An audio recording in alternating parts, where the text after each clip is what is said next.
So hello guys, welcome to BONGA and MWESH show with me, Terence Adanje.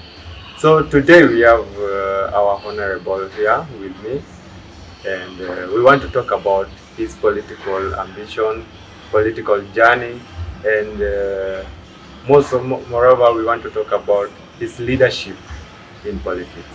So allow me to welcome our guest for today. Mheshimiwa. Thank you. Welcome to the show. Thank you. Kindly introduce yourself. Oh, thank you. I'm Hon.John Ogada, CEO Humble Africa Arts Organization, and at the same time, I'm a former aspirant marketing manager. John Ogada is a project manager by profession and also a counselor by profession. That's all. Thank you, Mheshimiwa. So, okay, we want to mix Kiswahili and English to ensure that most of our youths within this region wamepata chenye tunataka kuongea. Yes. Hapo umesema leadership position na before umeanza na political ambition na leadership position kwenye umetaja Humble Africa hapo. Tell us something about Humble Africa. Oh, thank you very much. Humble Africa is a registered organization under the Ministry of Culture and Tourism. Basically, the main agenda that we are doing is to nurture and empower youths in different fields. So number one, I want to say that we have done a lot of things. Like last week, we managed to hold some of the events and it went successful. So the key agenda now that we want to do as an organization is to make sure that we do our research in different places so that we can identify young talented youths so that we can promote them in different fields. That is the main agenda that we want to do, and we are planning to work with the county government so that at the end of the day we can have a proper goal so that we can move with our youths in a good direction. Okay. Thank you very much. So umetaja hapo the Humble Africa being an organization. What's the difference between an organization and a youth group? I think number one, what I can say, these are the same things, but they are being registered in different departments. So when we are talking about the organization, we have the organization that the county that are dealing with the county government. Like for example, Humble Africa, we are dealing with the county government direct, but the youth group, we are dealing with the social department. So that is where the difference comes from. And when we are talking about the benefits, number one, I can say that since we started Humble Africa, there is no benefit that we have seen because we have been struggling. Now this is the 4th year struggling with the Humble Africa, but the same county government that we have registered under, we have not achieved something. But on our side, with the networks that we have achieved something. Okay, Mr. John. If I may ask, what has made Humble Africa to stand strong? 4 years down the line, Humble Africa is still strong. And you see, most groups within our community zinakuja, zinaanguka. Na Humble Africa for 4 years, we are still speaking about Humble Africa. What have made Humble Africa to stay strong? Yeah, thank you. I think number one, I said it before, so long as you have a proper planning, that can make you to move forward without any interference. And the kind of the leaders that you have in organization will make you to move forward. So I want to say that as Humble Africa, we know what you are doing as an organization because we registered it with a purpose, and we'll continue doing the good things that we wanted to do for our young youths. So what I can say, for you to make sure that the organization or an institution to be in a better position, number one, you must have rules and regulations. And when we are talking about the rules and regulations, they must be rules that at the end of the day will favor each and everyone who is under that organization. So, for example, I want to say that what makes us to have that good pictures that people are seeing outside is, number one, the kind of youth that we have mentored there. Number one, I know even one of the youths, you know, who was my deputy in Humble Africa, is called Mark Baraza, who was a student from Technical University of Kenya. Through Humble Africa, he learned a lot of things. And I wanted to ask you that question, though sasa usha kujia. Yeah. Okay. Humble Africa, you've told us what have made it strong. Yeah. And for 4 years or 5 years down the line, how many people have you nurtured? Yeah. And the impact, or after nurturing them? Yes. How are they, and yani wakoaje? Yeah. Are they coming back to appreciate, or you are still maintaining them within Humble Africa? Yeah, I can say for the last 3 years, some of the youths that we nurtured, some are in different fields, and some did not make it. Because, you know, I mean, on a social media, I must say the truth.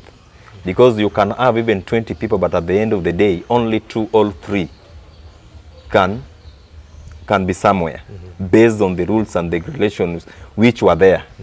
So, out of 20 youths, I can say that only 2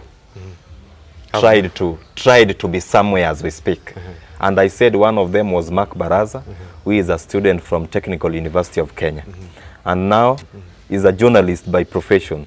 Is working with one of the media station in Nairobi. And I think the branch is from United States of America.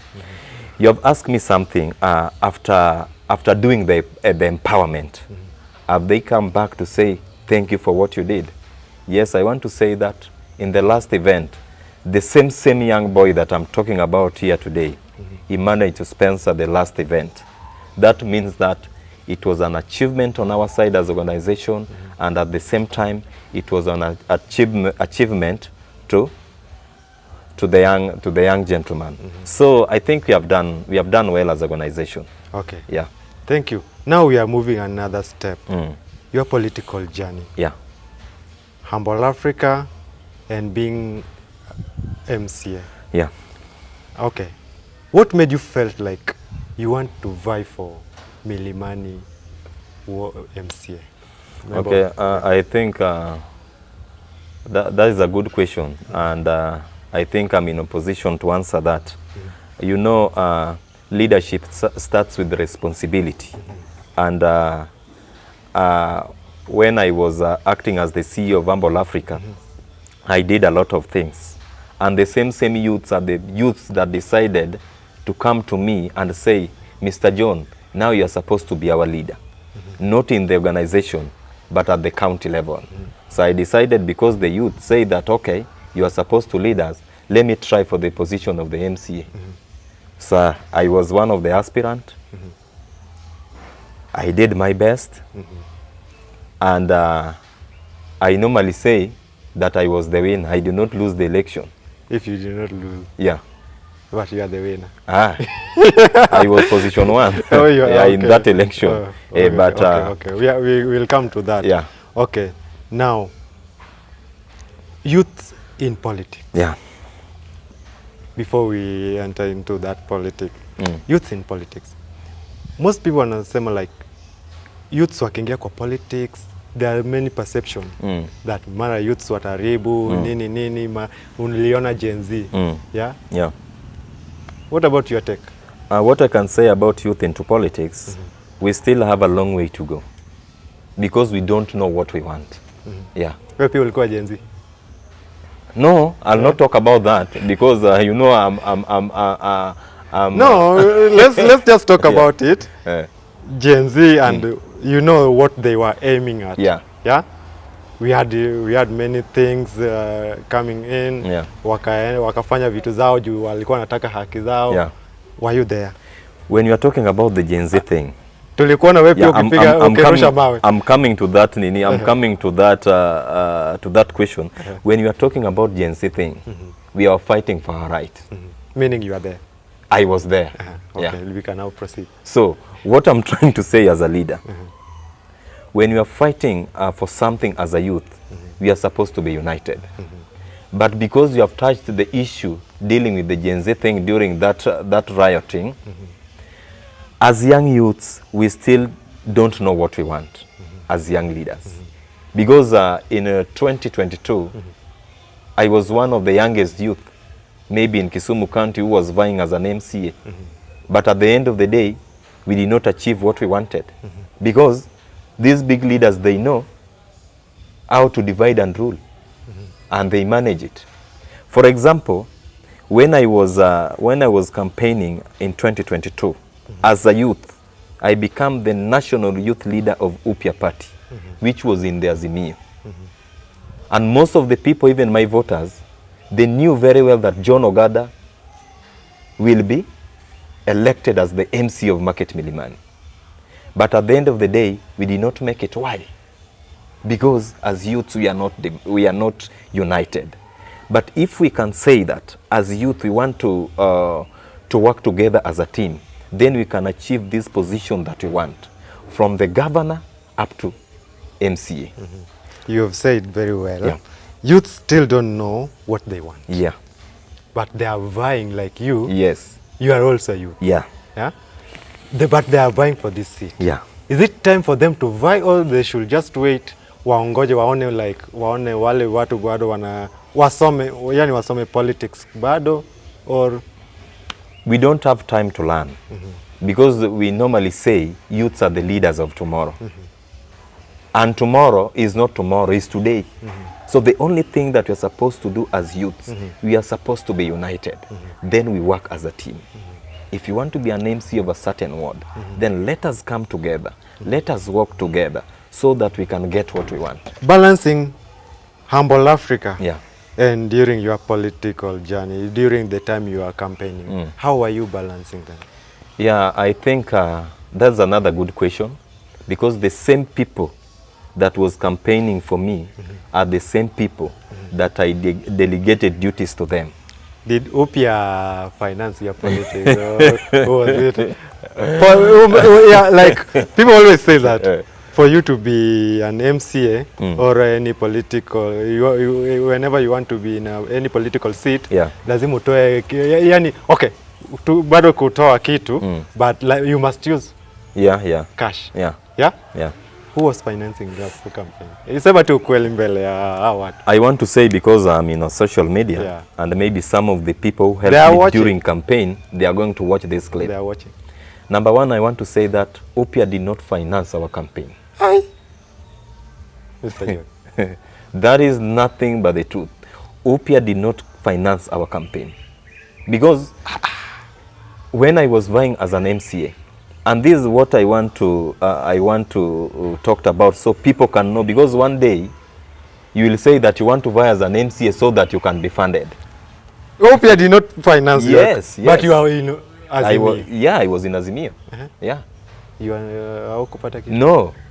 Who will give you? Then who was financing your campaign? So when you are talking about the financing of the campaign, number one, what I can say, yes, I vied with an Upya party, and I want to thank them. Because the position now I have as an honorable is because of the Upya party. Reaching in a final election is not easy. You cannot compare it with a nomination. But through Upya, I have that name. Somebody can tell me that was a former aspirant with Upya party. At the same time, I was a youth leader. Mbona hukuvai na ODM? Pardon? Mbona hukuvai na ODM? You know, because we were talking about the Azimio thing. Yeah? Even in a family, or even where I'm coming from, I can say that my dad, he have 2 wives. Yeah? So in Azimio, tulikuwa na manyumba mingi hapo. Na nyumba kubwa. So lazima unaweza sema pale nyumba kubwa. Nyumba kubwa. Yeah. Nyumba kubwa ni ODM. Yeah. And Luo Nyanza. Yeah. In Luo Nyanza. Yeah. Yeah? Watu wanajua ODM. Like 6 piece. Yeah. Sindio? Yeah. Mbona wewe huko nini? Because some people may say that hakupata hiyo seat juu hakukuwa kwa ODM. No, it's not like that. As a leader, you must believe in yourself. Yeah. I will not lie to you here. For me to get MC of Market Milimani, I must vie with ODM. Yeah. That one I'll be lying here. We have even But we are in Luo we have Nyanza. even Shakir, who is in Luo Nyanza, who vied with the independent, is a member of parliament. Okay. We have Uricho in Kisumu East, who vied with ODM, but now is outside, did not make it. So when you are a leader, you are supposed to believe in yourself and say that you can make it, then go for it. So when I'm talking about the OPIA as a party, we were part and parcel for Azimio. And most of the people did not think the reason us as young youths, we were vying with OPIA. You know, I have so many voters who believe in me. Kama singekuwa kwa ballot hawangepiga kura. Because we wanted everybody to vote. That's why we said, you go vie with OPIA, you go vie with the DAP, like that. So the agenda yenyu ulikuwa na ili that ulikuwa na feel, for you to have that agenda, you feel that there is a gap that you as a youth you want to fill. Some of the agendas that, just a few, I know you can't mention all of them. When we are talking about the agenda, how to uplift, maybe I'll not talk about because nimetembea milimani, yeah, Wahindi, yeah, mlango, yeah, mlango, because we want to talk about how you also campaign agenda. Wahindi pia sioni kama wako vibaya vile. yeah, Milimani pia maybe barabara. Agenda yenye uliona, ulikuwa unaona like youths wanna feel that if they give you that position at that time, uge fulfill. Ni nini youths wa milimani walikuwa na lack? Number one, we are not talking about the youths of Milimani, because I'm a resident here in Milimani. I know the number of youths who are staying here in Milimani.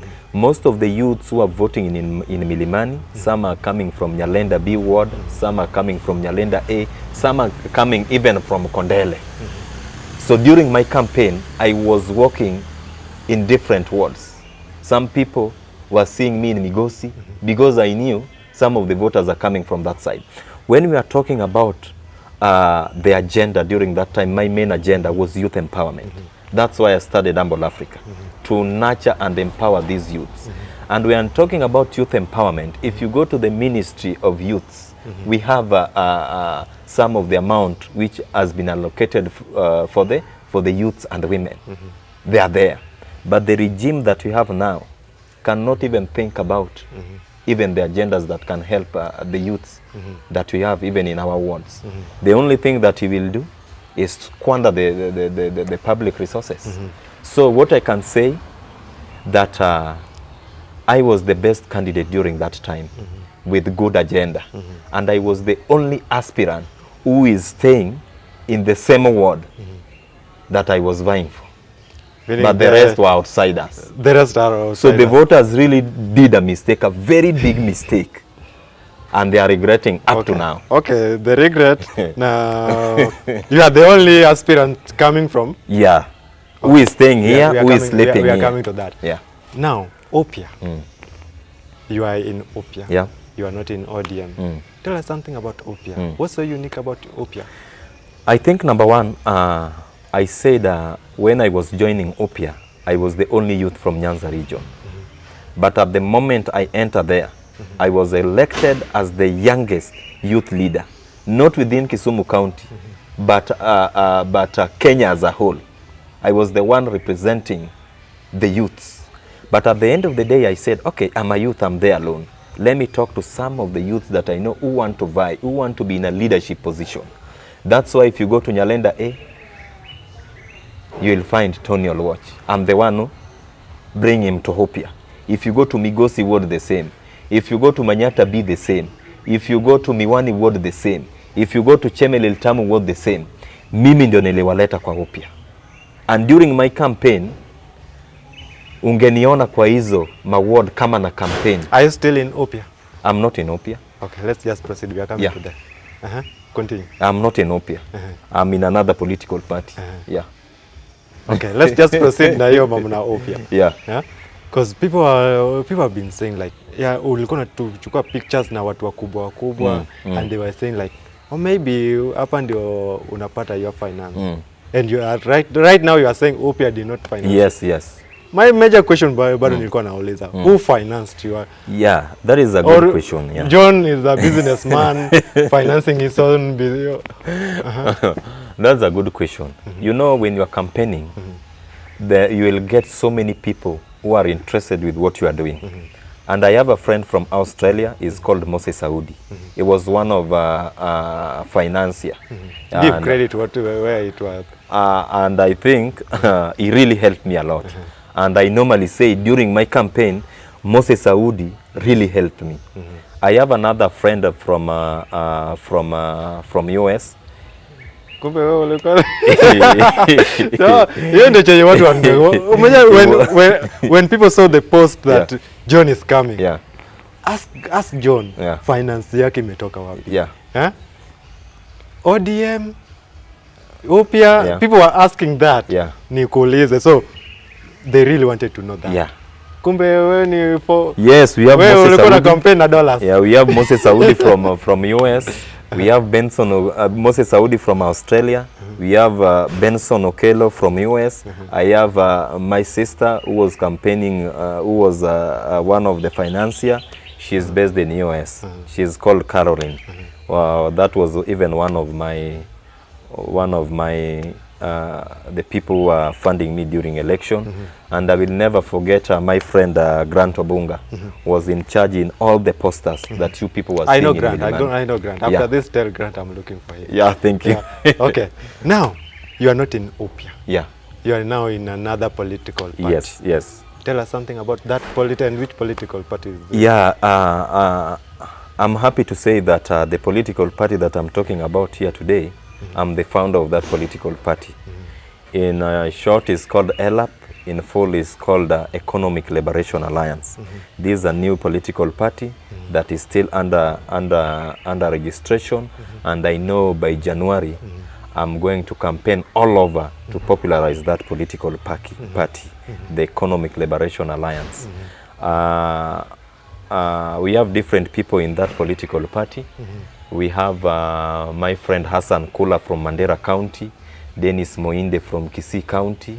We have Ongaro from Nyamira County. What does it take to register for a political party, and benefits? Which benefits do you? And number one, registering a political party is not easy because I started it after election. It is not easy, it is a journey. And if you are registering a political party to benefit, then at the end of the day you will not benefit. You must have a proper planning for that political party. Because for you to gain something with the political party that you have, or the political party that you started, you must have MCAs in different counties, MPs in different counties, governors and women rep. That one you can gain something from the register of political parties. It is that institution to determine as the party, where are you? Okay, now 2027, you are eyeing for something. Are you going to use this economy? You've said ELAP, Economic Liberation Alliance. Are you going to vie with this political party, or you are going to change? I think in 2027, I'm going. And which political field? Yes, in 2027, I'm going to vie with the Economic Liberation Alliance as a senator of Kisumu County. Welcome, Mr. Senator. So today, for the first time, nakaa chini na senator. Usinisahau. Okay, so if Mr. John, let's just take this thing realistic. You trade MCA Milimani Ward na hukupata. Okay, ulisema ulipata lakini kura yangu iliibiwa. Kura yako iliibiwa. Okay? Now you are aiming at mbona uende kubwa na hii bado haukuachieve? You know, that's a good question. In politics, you must have your role model. Most of the people are saying John is starting a political party to go and fight other political parties. It's not like that. I'm fighting this political party so that I can fulfill what other political parties did not fulfill. For example, I started this political party so that I can sit with ODM party down. The same to Wiper, the same to UDA. Then we sit down together. Then we ask ourselves, as ELAP party, what is our ideology? As ODM, what is the ideology? Then we come together. If my ideology is good, then they will give me a credit. Yeah, then they will tell me, John, go for the Senate seat. So you have asked me, why am I vying for the Senate and I did not get the MCA? You know, Raila Odinga is my mentor. And remember, he vied as a president and he did not get the presidency. Now he's going for the AU seat. So you must do what your mentor is doing. So I did not get the MCA seat. Now I'm going for the Senate of Kisumu County. And I'm going to get. Because the people that are in that want to vie as a senator, all of them are jokers. I'm the one who knows the agenda. And I have so many agendas. Number one, the reason why I'm going to vie as a Senate is because of the Kapote issue and the Nyando issue. That is the only agenda why I'm going to vie as a Senate. Because what is happening in Kapote, even MP cannot solve it. Even the senator, the current senator cannot solve it, including the governor. So John Ogada is out to make sure the problem that you have been seeing there for so many years must come to an end. How? People are asking how. When I started my introduction, I told you I'm a project manager by profession.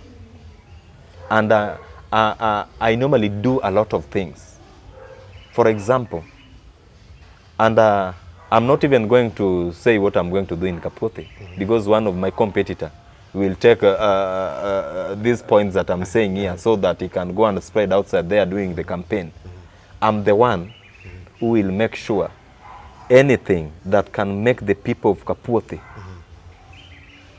to be somewhere, it is John Ogada to decide. With the same agenda that is going to help them, with the same team that is going to work with, so that this issue of Kapote and Saidia Serikali must come to an end. Yeah. Okay. Now as we are winding up, talking about AU. Juzi umeona Raila tunamwita baba. Yeah. Juzi yako pale AU meeting speech yake. How unasema nini kuhusu hiyo speech yake? Number one, what I can say about the AU agenda, I think the former Prime Minister is the best candidate for that seat because he has experience. And when we are talking about the AU agenda, we know if he managed to be in that position, we are going to see a lot of things. But we are not saying that if Baba becomes the president of AU, then at the end of the day, he will bring sugar or even bread in your house. There's so many things that we are just going to benefit from him through the government. So I want to say for the AU, we are praying so that Baba can get that position to make us maybe as a Luo people to be somewhere. Because I know maybe in the future, after Baba, because I know is a maybe a contract for 4 years. After 4 years, that seat will be vacant. Most people wanasema like akishaifika pale sasa ako chini ya Ruto au president anaweza mfinya kidogo, sasa yeye ndio sasa ni president. No, there's nothing like mtu ako chini ya mtu. Once you are a leader, you are a leader. Some people are also saying that our president ana push juu. Akiwa na hapa na president hapa chini, si unaelewa? Yani atamsumbua kabisa. There's nothing like that. What I can say that Prime Minister is somebody that you cannot understand him. People will just talk the way people are talking. But at the end of the day, it is him to decide. The way he decided that one for the Gen Z. So what I can say... People feel, speaking about that, yes. Do you feel that they were betrayed? Gen no, Gen Z were not betrayed. Remember when I started talking, you know Gen Zs have not held up. Yes, it's because they wanted. But I want to say, as we speak, Gen Zs were not betrayed. Some were killed. Hatujaona kama wanaenda pale or rather their compensation. The Gen Zs are still bitter that they still handshake there huku na huku, then kuna hiyo mambo na AU, yet hapo hiyo mabiashara bado zimeharibika, wengine wameuliwa. When I started talking, I said that Gen Zs were not betrayed. Yeah? Because I say that as youths, we are not united. When we were spreading the issue of the Gen Zs thing, In Nairobi utapata wengine ni Gen Z kivyao. In Kisumu wengine ni Gen Z kivyao. Even old people were categorized themselves as Gen Zs. And remember, they were not Gen Zs. The people who were pushing this thing so hard were not Gen Zs, and we know them. Right. Some of them were civil societies. We know them. Even some of them are here in Kisumu, we know them. They were not Gen Zs. They are from 45 onwards. Yeah. But the Gen Zs who are supposed to be add, that one I'll not talk about here. But what I can say as a leader, the Gen Zs were not betrayed. Because if the Gen Zs were betrayed, now we are seeing Marco Hure in ODM. He was a Gen Z. We are seeing Ken Babu in DAP, the other side, DAP Kenya. He was an Gen Z. So the Gen Zs were not betrayed. We started a war, but we did not have a proper planning. That was the biggest issue. We did not have a proper planning. Baba, AU next year. Yeah. Sindio? Yeah. Ni February. Yes. Asipopata. Maandamano Addis Ababa. There is no mandamano Tunachu. about the AU seat. I want to assure you, and I know we'll come back here, Baba is going to be the next president of AU. The same thing people are saying, like, Baba the fifth. Things happened. Okay? Hatutaki kuingilia politics in a government evil. But what if? No, this one There's is no what if. No, this one is a sure bet. A sure bet. A sure bet. He's going to be the president of the AU. Whether people like or not, he's going to be the president of the AU. He must win that seat. Okay. Yeah. We'll come back. We'll talk. Next year by January we'll be here. Okay. Yeah. There are some questions that people are asking that, okay, you've answered that about Senate, but we are still going to have you here. Yeah. And people are saying that apart from who is financing your political ambition and political journey, is John Ogada having a family? That's a good question. When I was campaigning as an MCA, people were asking me, John, do you have a wife? Yeah, that's the question people are asking. Then I was asking them at the same time. We have the current MCA who was working for you people here. He has the family. What has he done? As a family man, nothing. Are you getting me? By then, when I was campaigning, John Ogada was single. But today, John Ogada is not single. Yeah, John Ogada is engaged. Is engaged. That's all. So let me just tell this wale emergencies wanaangalia John. Yeah. Saizi uko tight. Hapo wakijaribu wataona moto. So, how are you family and politics? How are you going to manage it? What I can say is all about trust. Because you'll find sometimes you can be campaigning somewhere with beautiful ladies, but ule mwenye umewacha nyuma atasema ni kama hawa, hii si campaign, hii kuna vile iko. So it's all about trust. I can remember when my friend Esther was vying as an MC of Migosi Ward, some people were thinking that this team is like kuna vile iko, but haikukuwa hivyo. So it's all about trust. If you don't trust me, wewe pale mwenye nimekuacha kwa nyumba, wewe pia sikutrust. Yeah. So, you've said next year you are starting your campaign. The youngest senator in Kisumu. Next year you are the January. I'm going to start my campaign. Yeah. Sasa watu wangu wakuwe ready. Okay. The youngest senator in town. Okay. One word for... Yeah, what I can say as Honorable John, Merry Christmas and Happy New Year to all. Watu waende church, watu wakuwe discipline. Tupatane hapo ikifika January. We are going to campaign, not in Kisumu, but the entire country. Asanteni sana. Thank you very much for your time. Asante. I'm honored.